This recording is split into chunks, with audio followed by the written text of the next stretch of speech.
यह कहानी है चंद्रपुर नामक एक छोटे से गांव की। शहर से थोड़ा सा ही दूर एक छोटा सा गांव बसा था। यहाँ के लोग खेती करके अपना जीवन व्यापन करते थे।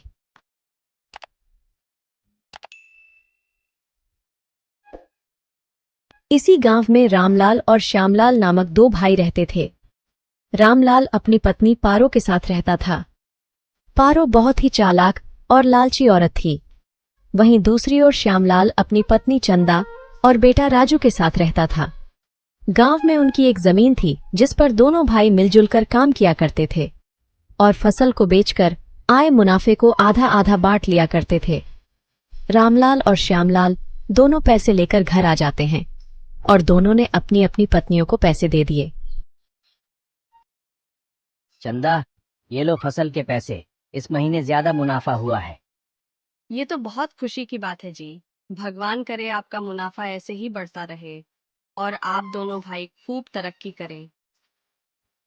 पारो, ये लो इस बार की फसल के पैसे। इस बार की फसल काफी अच्छे दामों पर बिके हैं, जिस वजह से इस बार मुनाफा भी काफी अच्छा हुआ है। क्या खाक अच्छा हुआ है? ये भी कोई मुनाफा है भला? आधे पैसे तो तुम्हारा भाई ले जाता है। खेतों पर तो सबसे ज्यादा मेहनत आप ही करते हैं, फिर मुनाफा बराबर क्यों? नहीं पारो, ऐसी बात नहीं है। श्याम भी बराबर की ही मेहनत करता है। अजी काहे की बराबर मेहनत?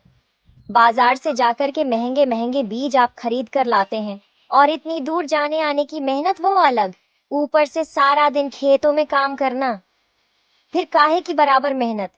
जी, मेरी बात ध्यान से सुन लीजिए।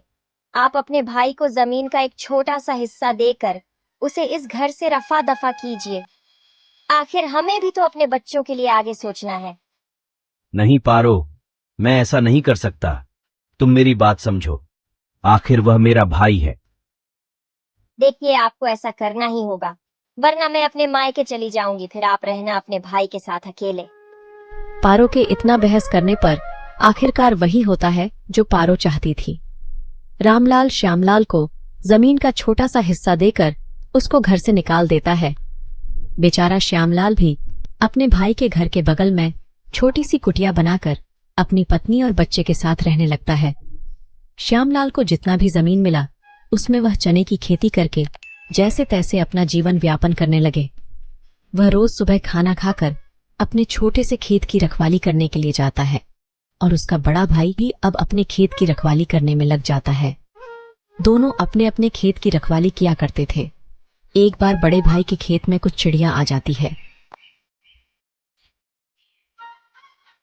इन चिड़ियों ने तो नाक में दम कर दिया है। इनका कुछ ना कुछ तो करना ही पड़ेगा। ये रोज रोज मेरी फसल खाने आ जाती है।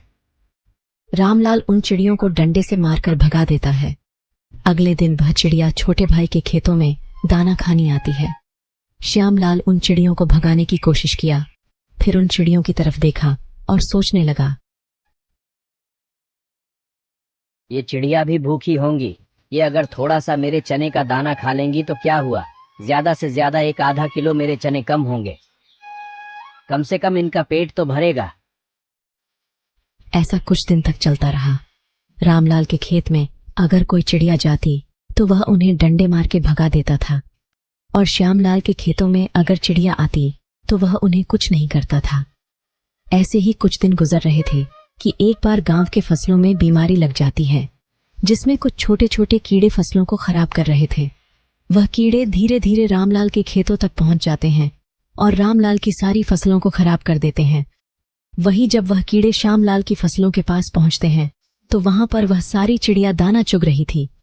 जब कीड़े श्यामलाल की फसल के पास फैलने लगते हैं तो वह सारी चिड़िया उन कीड़ों को मारकर खा जाती है, जिससे श्यामलाल की फसल खराब होने से बच जाती है। जब रामलाल अपने खेतों के पास पहुंचा और उसने अपने खेतों की ऐसी हालत देखी तो वह बहुत उदास हो गया और फिर उसने श्यामलाल के खेतों के पास देखा कि उसकी फसल बिल्कुल सही थी, क्योंकि जिन चिड़ियों को रामलाल ने डंडे मारकर भगा दिया था उन चिड़ियों की वजह से श्यामलाल का खेत की फसल खराब होने से बच गई। ये देखकर रामलाल को अपनी गलती का एहसास होता है। हे भगवान, मेरी इस बार की तो सारी फसल खराब हो गई। अब इस फसलों को कौन खरीदेगा? अब इस बार मेरे घर का खर्च कैसे चलेगा? मेरी सारी जमा पूंजी इस फसल को उगाने में लग गई थी। भैया आप चिंता मत कीजिए, आपकी फसल खराब हो गई कोई बात नहीं, अभी हमारी ये फसल तो सही है ना। हम इस फसल को बाजार में बेचेंगे और इसी से इस बार अपने घर का गुजारा करेंगे। श्यामलाल की यह बातें सुनकर रामलाल की पत्नी को भी अपनी गलती का एहसास होता है और वह श्यामलाल से अपनी गलती की माफी मांगती है। श्यामलाल बहुत ही दयालु किस्म का व्यक्ति था। वह दोनों को माफ कर देता है और फिर से वह सभी मिलकर हंसी खुशी एक साथ रहने लगते हैं। Yeah.